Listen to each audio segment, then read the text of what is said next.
There's not a day that I wake up and do not pinch myself and be grateful for everything in my life. You ask Conor McGregor and he'll tell you he was destined to be the best fighter in the UFC. I knew everything would happen. You always hear, I cannot believe it, I can't believe it, but I could believe it, and I did believe it, so that's why it happened. In fact, he's ready to take over the organization. Just give him time. The Zuffa head office, that's where I feel I will head when this is all said and done. I feel I will have an office bang in the middle of Dana and Lorenzo's office. You know, Dana's office is there, Lorenzo's office is there, and my office will be bang in the middle.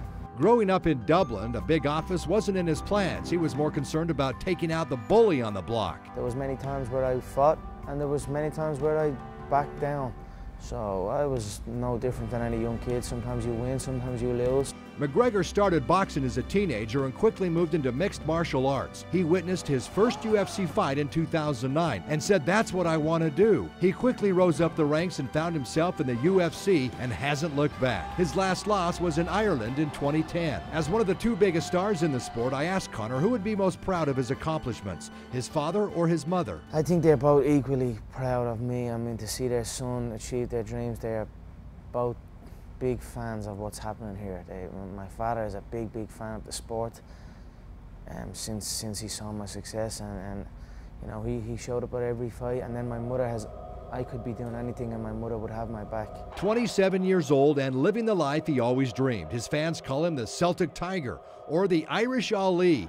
They even say the UFC stands for United for Conor. This story has never been told before. There has never been another man in this position.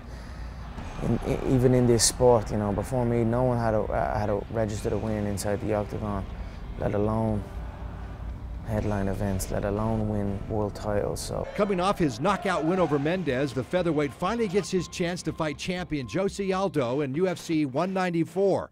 It'll take place in December in Las Vegas. Conor is already a 2-1 favorite. What else can I say? He went running. Now he claims he's back. We'll see.